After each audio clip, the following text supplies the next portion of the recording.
Ngayon, nagtanong muna ako sa mga lawyer ko, attorney, nagbigay ako ng 100 sako para ipamigay sa mga mahihirap sa Quezon. Wala akong nakitang binigyan. Pwede ko bang lusubin yung taong pinagbigyan ko? Sabi niya, pwede. Pwede mo idemanda, hindi ko idemanda. Katartaduhan yun. Bakit? Napakarami pong ebidensya dyan na yung mga bigas na yun na ipamigay. Pero kako may reason ba ako para basagin yung mukha niya? Oo, may reason nga, pero tama, na-deceit. Pero pagka basag-basag ang mukha, makakasuhan ka ng physical injury. Hayaan mo na. Pupuntahan ko talaga sa bahay niya, naka-live ako. Pero may dala ako, syempre, may dala akong armament, may dala akong peto ko, di ba? Oo. Ngayon, ilalive ko yun. Ipapahiya ako talaga yan. Pag nailabas niya, yung mga tao, naituro niya, dito ko binigay, Sir Francis. Okay, alis na ako. Pero pag hindi niya naituro, kada magkakamali ng sagot, talagang bit-bit sarado na. Wala akong pakialam kung may polis-polis doon. Ikaw buha ka ng ina mo, Erwin CR. Ikaw ang original na budol. Hindot ka. Tarantado ka minuto. Ikaw ang original na budol-budol. Biruin mo yung ibinigay ko para sa mamamayan ng Quezon. Sa mahihirap na mamamayan ng Chaong, o kininam pinera mo, hayop ka? Ano? Eto, sagutin mo. Alam niya din naman na hindi totoo yun. Alam niya hindi totoo yun. Tuwan-tuwa pa nga siya nung pinapamigay ni Kuya The Kings yun eh. Kinam, hintayin mo ako dyan. May dahilan na para puntahan kita. Napakatanga niya sa parte na yon. Alam mo kung bakit? Sa kagustuhan niyang gumanti sa akin, ang ginamit niya is bigas. Samantalang yung bigas, Ipinamigay niyo, di ba? ipinamigay, naka-live, at mapapanood nyo, i-attach natin dito. At kung paano niya ako murahin. Bakit mo ako titirahin dyan sa bigas? Hindi mo kukuha ng empleyado mo. Kung noon pa lang, alam mong ninakaw ko ang bigas. Exactly. Alam mong lumakas ka. Lumakas ang vlog mo kasi sa'yo lahat nakakredit yan. Kaya mo nga ako kinuha kasi gusto ako ng taong panoorin kasama mo. Tapos dyan mo ako sa bigas kakanain. Wala akong utang na loob dahil binigyan mo ako ng bigas. Yung bigas na yon halos walang natira naman sa akin. Kasi yung panahon ng pandemic, nakatutok lahat sa akin. Paano ko hindi pamimigay yan? Isa pa, hindi naman akin yan eh. Tama. Sa tao, di ba? Sa tao yun eh. Donations. Sabi niya, iisa-isahin ko yung mga tao dyan binigyan mo kuno. At pag yan ay wala, ihahabla kita. Ayun, yan. Yan yung panakot niya lagi. Di ba? Patong-patong na kaso. Patong-patong na kaso nga Ganyan din abutin mo. sinabi din niya. Oo.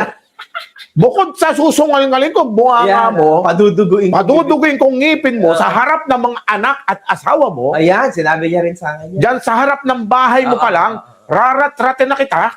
Uy, grabe. Siyempre, alis ako dito, may armamite ako. Armamite? Armamite ang tawag niya. Parang yung armamite. Grabing that threat nun. Oo. Tapos sinasagot ko lang siya. Naglalive din ako, buhay lahat ng ilaw. Norman Mangusin, ito yung ilaw ko, baka maligo ka pa, tekbalang ka pa naman. Sinasagot ko talaga, ito, bukas. Tumaas na nga kuryente ko, kahintay ko sa'yo. Hanggang sa naglaylo na naman siya, nawala na naman siya. Wala, di ba? Wala naman nangyayari. Exact, mga hombre mo, kung tatansyahin nyo, no, pare-pare sa kaganapan namin. I mean, yung nangyayari sa atin ngayon, na napapanood yung lahat, no, nangyari na sa kanila, like, 4 or 5 years ago, same pattern lang to. Di ba? Puro pananakot. Lahat. Grabe. Magaling yan sa pananakot, pagbabanta, Yun. at pangangako, At pagmumura. Grabe magmura yan. Hindi ako dati marunong magmura, natutulong ako sa kanya. Hindi magmura niya. Ako malupit ako magmura, pero parang mas malupit sa magmura sa akin. Oo. Iba talaga. Iba. Grabe. Yung mura niya talaga, akala mo siya na yung naka-imbento ng salitang mura. At saka dinadamay niya rin asawa ko, Oo. pamilya ko. Mahilig nanay man damay ko. yan ng pangalan. Ganito matrigger ang isang Norman Mangusin. Norman, tanggi ka. Pag na-trigger yan, hindi ka na makakaisa pagsasalita. Tak. Puta mo, pamilya mo, hindot ka. Maraming bunga. Lahat na tae. Ang kinakain yan, tae. Parang na. Kasi lumalabas sa bunganga niya, puro ganun. Puro basura. Hindi ka makakaisang magsalita. Ang gusto niya lang, siya lang ang magsasalita. Pag nakakita ng basher yan, saka naman nakakita, magsasalita kapag may basher ka, tatanggalin mo. Natural, hindi na makaka-comment ulit yun. Tama. Ayaw mo nang may basher ka, pero ganyan ang ugali mo. Wala na. Hindi, ngayon, boss, ito naman ang nangyayari. As you can see, kasama nyo na ako ngayon, and at the same time, yung fan base ko, dinudurog talaga siya. Oo. Durog talaga. Wala talaga. Kung magsisimula siya mag-block ng mga tao, ibablock niya na lahat. Wala na eh. Kaya daily ko talaga, dinudurog talaga. Alam mo, to tell you the truth, yung ginagawa ko is not to spread lies o siraan siya eh. This is to unveil the truth. Kasi baka meron pa ulit siyang mahatak eh. Nakakaawa naman. Huwag na po nating dagdagan ang kamalian ng mga tao nung nakaraan. Yun lang. Matuto na sana tayo ngayon. Na alam naman na nating lahat. Kita yun, dami na nating kwento, dami ko na nai-interview. Mga kaobre ko, alangan naman na itong mga taong ito, yung mga taong nagsisinungaling, di ba? Di hamak naman na alam nyo na kung sino ang nagsisinungaling. Kitang-kita naman eh. Halos araw-araw, boss eh. At saka makikita mo doon sa mga basher niya, yung mga basher niya, pag nagsalita yun, tatago sa laman niya. Alam mo kung bakit? Kasi yun yung mga tao na nagpadala sa kanya ng pera mismo. Ayun. Katulad ni Ayun. Nanay Teresita Seron, nagpapalipad yan $300 a night. Grabe. Maraming pangalang involved yan, mga kilala. Ito nga na-discover ko kasi tinignan ko yung mga ano tawag dito. Tinignan ko yung mga naka-membership sa akin. Si Nay Teresita Siron, hanggang ngayon, naka-join pa rin sa aking membership. Eto, Nay Teresita Siron. Ayan, no? 58 months. Imagine niyo yun, 58 months na siyang naka-join sa membership sa akin. Si Nay Imelda Nakamura ang pinakamatindi, 63 months. Na ano to na wala dati na tong mga members na to sa akin, na ubos na to dati. Buti ngayon nagkaroon, ayan, si Kuya G, si Kuya Richard Mansilungan, Linwahe, Ian Gibara, si attorney, si Kerelio, Jiki Kawaguchi, M. Zimmerman, Lilay, Rebecca Ganda, Christian Juicy, RM Jabil, Yami, Kuya Henry, ayan si Kuya Henry, Manilin C, J. Jamandre, ayan, Machamochi, ayan pala Machamochi, Jojo Laurito, Curdapia, Lulu Balyar, Jeleus, Contessa, si Ate Bergie, ayan, si Ate Janet, ayan, si Angel Two Heart, ayan, nakaano pa rin sa akin. Nakakatuwa lang kasi ano sila, mga nakaano pa rin pala sa akin. Ate Glenn Mac, want to sawa ko today now. Ano mo ba? Off day mo ba? Puti na ayos yung YouTube. Alam mo ba, muntik na akong di mag-live dahil kanina hindi ako maka-live. Confirm nga, may problema yung FB kanina. Sabi din ni Chris Ulo, hindi siya maka-upload kanina. Nakita ko sa GC namin. Kilala ko. Nagpaalam naman ako, nababanggitin ko yung pangalan nila. Sabi nila, okay, para naman malaman ng tao. Para pag sinabi nilang nagsisinungaling ka, kami ang kausapin. Nakakaawa naman yung matatanda na ba sila? Matatanda na to. May mga nasa Amerika na marami na lumabog na buhayan yan. Marami na. Meron akong kilala dyan, ha? Alam mo, sa loob ng tarpaulin yung bahay nila, may tarpaulin ni Norman Mangusin. Grabe. Muntik na din ako mapaaway dyan sa isang kong kababayan na followers niya. Yeah. Kasi nung panahon tumakbo yan, ng 2020, Canada Superman ba yun? Pinoy Canadian Superman, parang ganun yung pangalan niya. Tuba, nung tumakbo senador, ang isang mayaman tao, nakakandidato, puta gagastos ka. Ang gumastos niyan lahat na FFCI member. So wala siya talagang ginagawa. Wala, nagpagawa ng t-shirt, nagpagawa ng tarpaulin.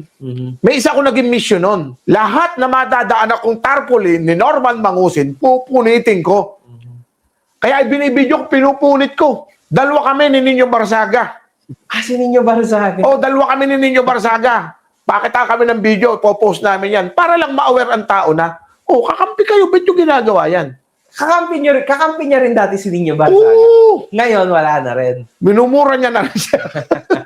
Kasi once na pumunta sila dito, pupunta sa akin yung mga yan, dadaan ko kapag kwentuhan. Lahat na madaanan namin yung pinupunit ko. Nagalit ang mga FFCA member sa akin. Wala kang utang na loob, hindi ikaw ang gumastos yan. Kami ang gumastos yan, pupunitin mo. Isa ang katwira ko dyan. Itong taong itong tinutulungan nyo, kayo na nga ang gumastos, nagpapakatanga pa kayo. Pag nanalo itong taong ito, nanakawan ang buong Pilipino. Magnanakaw yan eh. Halata naman. I mean, sa starting point pa lang, ayan, sa nakinig niyo yung kwento, paano pa nga, tinatanong ko nga mga tao, paano kung nanalo ito Paano kung bilang nanalo? senador? Yan. Sa bunga, Diba? Paano kung nanalo? Kasi, to si Culaong nung file ng COC, ang gamit na kanyang birth certificate, yung bago. Tarangnan Samar, ang kanyang birthplace. Tatay niya si Pacifico Marcos, nanay niya si Remedios, si Remy. Ngayon, ito yung yung danger na hindi nakikita ni Idol Rapi Tulfo. Baka mamaya maging katabi mo yan sa upuan sa Senado. Baka pati proyekto mo nakawin yan. Di ba? Baka pati yung pera para sa ibang mga senador nakawin yan sa sobrang gahaman yan sa pera. Dahil hinahayaan ng mga taga-PSA at DFA na magamit ni Culaong yung passport at yung lisensya nito at yung kung ano-ano pang mga ID nito para makakandidato, para makapagdemanda. Diba? Ate Pink Butterfly, alam mo ba kung ano sabi sa akin yan? Kapag nanalo siyang senador, ako ang kanyang magiging official vlogger. Wala ko ibang iba-vlog kundi yung ginagawa daw niya araw-araw. Wala ko ibang ibibideo kung hindi yung ginagawa niya na pagsisilbi sa bayan. Yung kanyang mga batas na ihahain. Yan lang daw iba-vlog ko. Tapos bibigyan daw niya ako ng 1 kwarto. Hindi ko matandaan yung hotel na sinabi niya, hindi naman heritage eh. 1 kwarto. Doon daw ako magtitira. Bibigyan niya ako ng assistant. Bibigyan niya ako ng editor. Bibigyan niya ako ng secretary. Lahat ng ako lang daw ang wala daw ako ibang gagawin, pati mga gadget, equipment, wala daw ako ibang gagawin kundi mag-vlog lang. Yan ang sabi niya sa akin. Pero syempre nung nagumpisa nga yung mga pagdududa namin kay The Kings, kay Nay Mary Ann, kay Ate Ann Ali, kay Nanay Ebing, yan yung mga inapi ni Culaong yung mga mga kababaihan na yun Kaya nako magaling kasi si Culaong talaga yung talagang kukunin yung loob mo, talagang aanuhin niya yung yung damdamin mo. Syempre, di naman natin yun. Ako talaga hindi ko inaasahan talaga yun. Okay, oh my goodness. What if nanalo nga yung Culaong na yan? Paano ng sambayan ng Pilipino? Nga. Nga tayo. Baka yan ang numero 1 kakampi ni Diskaya. Sabi ni Ate Ayumi, sa Aman daw po, marami pang alarm. Aman Jordan ka ba? Tama ba? Ingat po kayo dyan. Ate Yams Diaries, ayan, shoutout po. Bisaya ako, ayan, hello po. Long time no si Ate Bisaya ako, si Kiko Manaluto. Ayan. Nawala na si Ate Prinsesang Palaboy. Mukhang na busy na.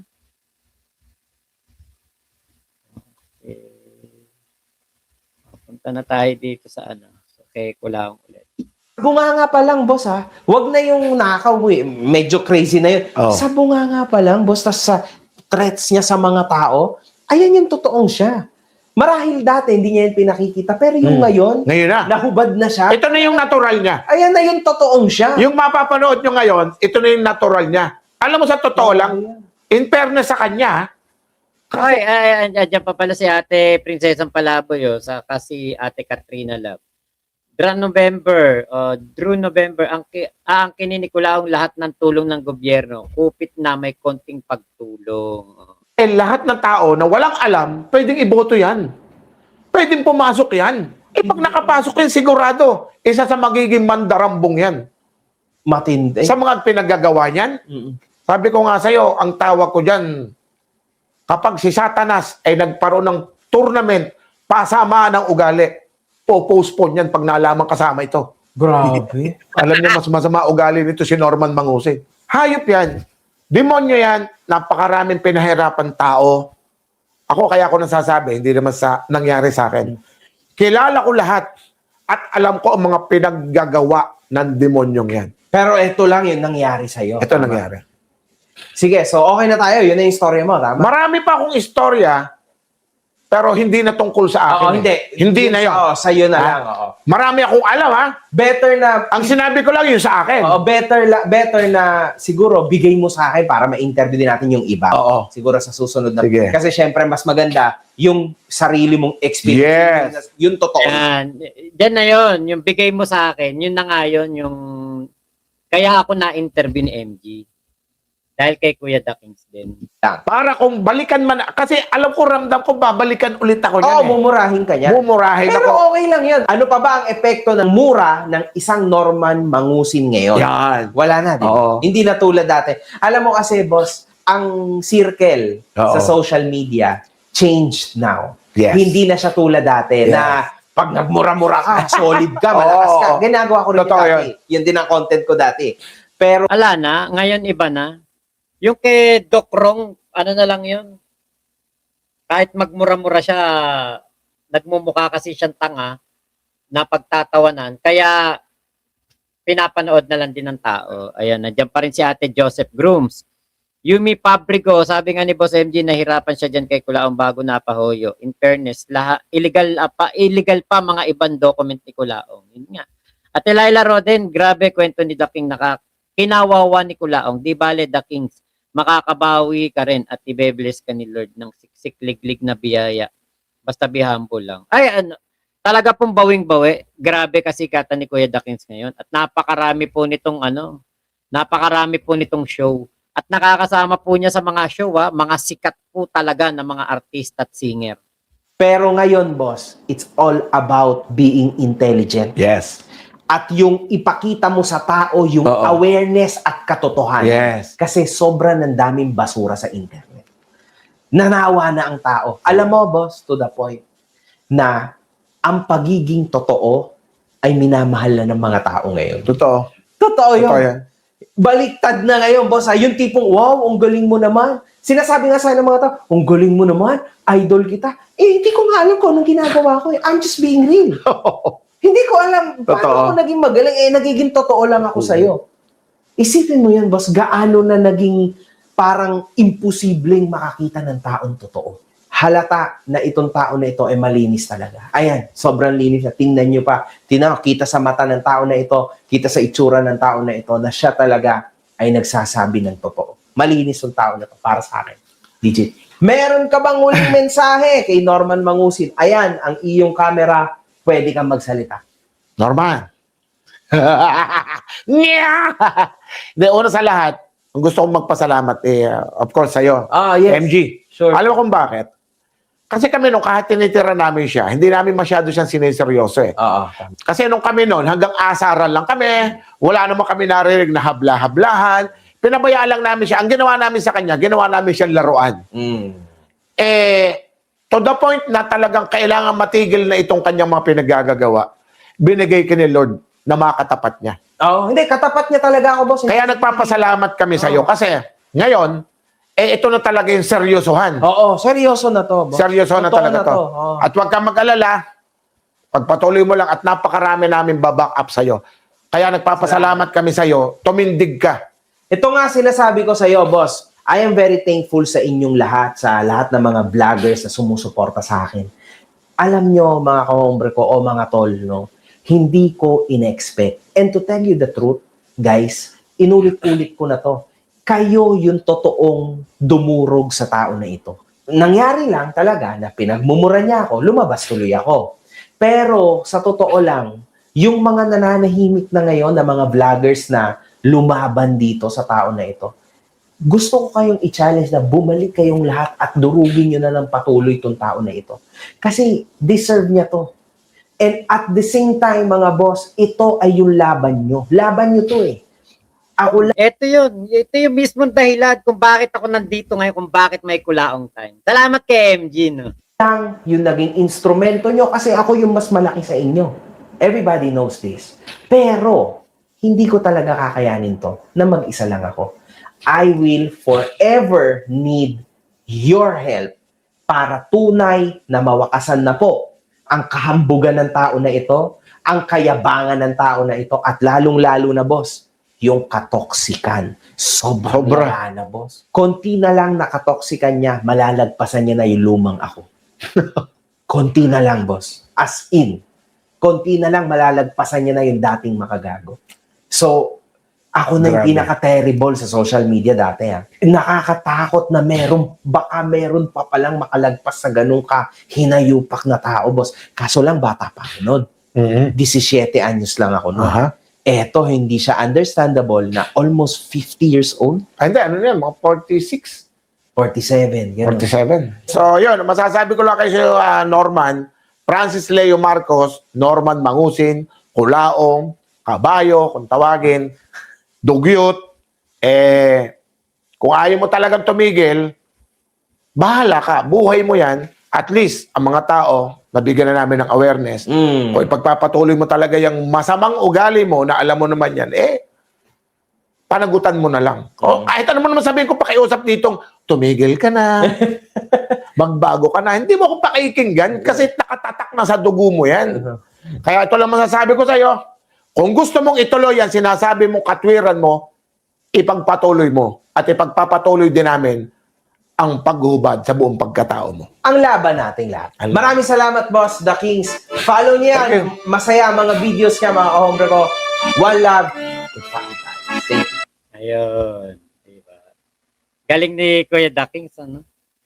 Buti na lang talaga maaga natawan 14 vloggers kung hindi ko di ko makikilala sila Dakings at Mac kasi kalaban tingin ko sa kanila dati sa pag-support nila kay Norman. Pero ngayon, solid love ko na sila. Ayun! Salamat. Ayun, likes pa lang. Likes love po. Thank you, till 400. Mary Chantel Margaret. Ayan, thank you po. Astig tong ni Kuya Dakings, 1.2 million views. Okay. Maano talaga si Kuya Dakings kasi siya yung parang pinaka-kinawawa talaga ni Kulaong. Ngayon, nakita ko nga po, hindi ko lang makita ngayon. Pero ang alam ko nga etong si Kuya Dakings ay parang nakakaisip na magdemanda. Nakakaisip na at parang sabi nga niya parang mag-iipon ba siya o meron siyang kumbaga yung pera niya ay tatabi niya para makakasuhan daw tong si Kulaong. Kaya hintayin natin, malalaman natin yan sa mga darating na panahon na etong si Kuya Dakings ay talagang magdemanda, di ba? Kasi grabe talaga ginawa ni grabe ginawa ni Kulaong diyan . Hindi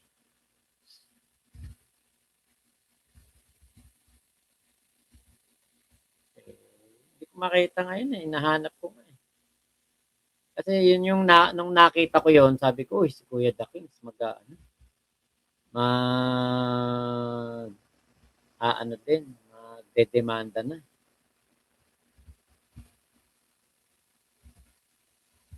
Ayun, ito pala, isa sa pinagsisipagan ko ngayon. Ito. Ay, nako. Tagal ko hinanap to kanina. Yumi Rabrigo, thank you po. Salamat po. Sana ituloy niya demanda. Oo nga, ito nga. Isa sa pinag-iisipan ko ngayon mag-ipon din pambayad sa abogado dahil ayoko iasa sa iba ang gagawin ko. Basta wait and see. Kaya pasundot-sundot lang muna ako. Kaya Norman, kasabay ng aking mga hanap buhay, alam ko naman andyan lang kayo at palaging nakabantay. Happy Sunday everyone. Show later. Ayan. Kuya Dakins. Diba? Yan, maganda yan. Kapag nagdemanda si Kuya Dakins. Si Takeru Mac, bakit di na bumalik magkulaong? Ano po, may sakit kasi din si Takeru, hindi niya makaya mag-vlog, magsabay ng vlog. Nagkasakit kasi si Takeru. Pero okay na, ngayon okay na. Okay na si Takeru. Hindi na siya magbabalik kulaong. Yun po ang sabi niya sa akin. Hindi niya nakaya yung oras. Yumi Rabrigo, saka ano siya katutok talaga siya BBM. Ate Glenn, sinira niya ang pagkatao ni Kuya The King. So, yun na po. Dapat lang magkaso against kay Kulaong. Kung ako tatanungin talaga, gusto ko. Kaya lang ako po, yung oras ko talaga hindi ko kaya. Paano ako makakapagdemanda? Di ba, kunwari, gantong oras, 3:16 na ng umaga dito sa Pilipinas. Kunwari, mamaya alas 8 may hearing o merong kailangan pumunta sa abogado. Hindi ko kaya. Kaya sabi ko, mauna na lang sila. Kasi ako naman malay nyo, darating tayo dyan.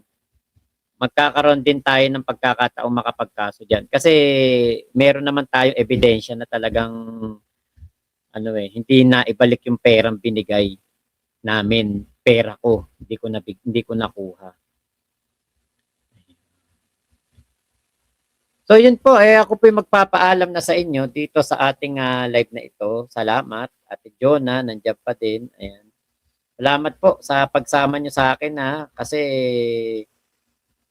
meron tayong na pag-usapan na napakaganda patungkol dito kay Kuya The Kings. Siguro bukas yung mga nakasama naman ni Kulaong sa kulungan. Yun naman ang ating pag-uusapan. Ayan naman ang itatapik natin bukas. Saka malay natin, baka merong mangyari. Nako,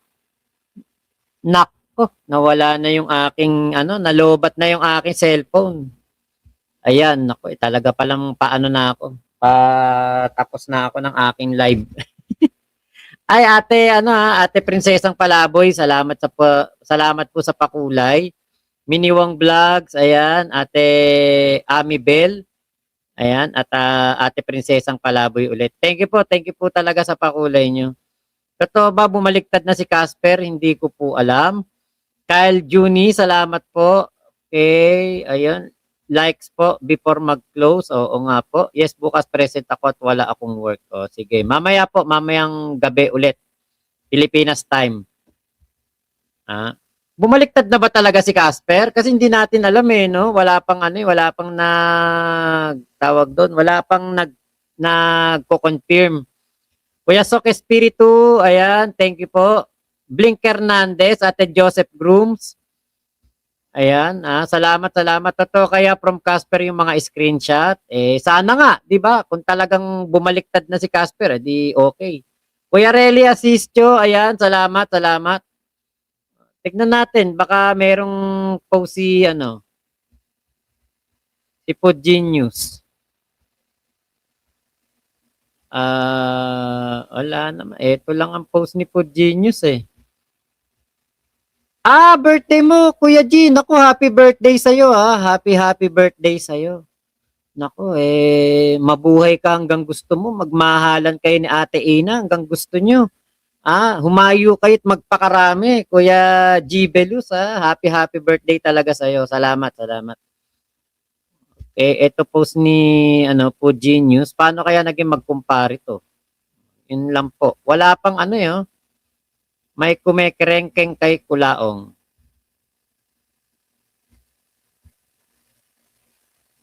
Okay. Alex Pavella, shout out from Totoy Bato. Wala pang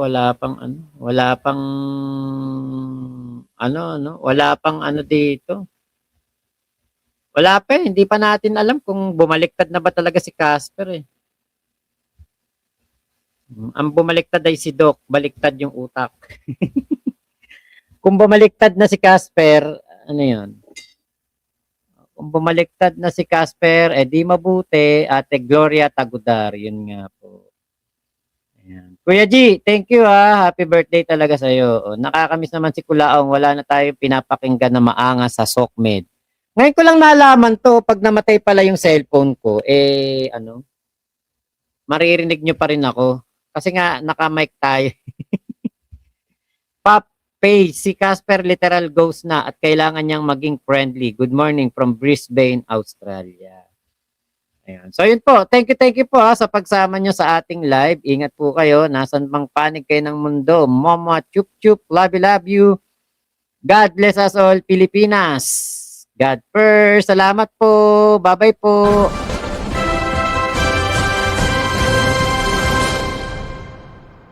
Mac Pablo, welcome to Kulong Time! Woo!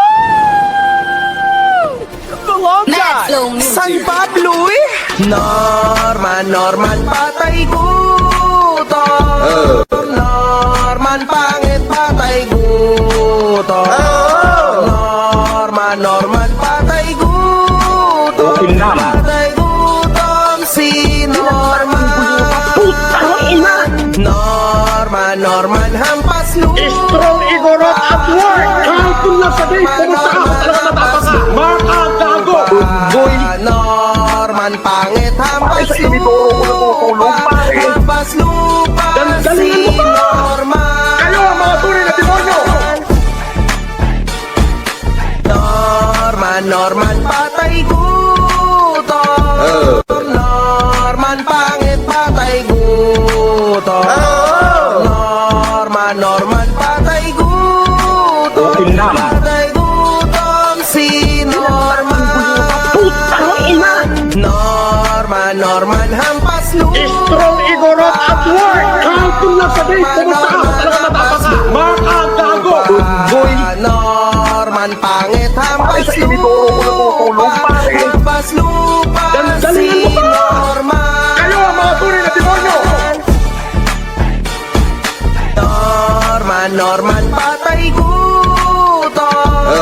Norman pangit patay gutom. Norman patay gutom. Patay gutom si Maraming salamat po. Norman. Ingat po kayo. Nasaan mang panig kayo ng mundo. Mama, chup chup, love you. God bless us all, Pilipinas. God first. So maraming salamat po Ingat po kayo. Nasaan mang panig kayo ng mundo. Mama, chup chup, love you. God bless us all, Pilipinas. God first.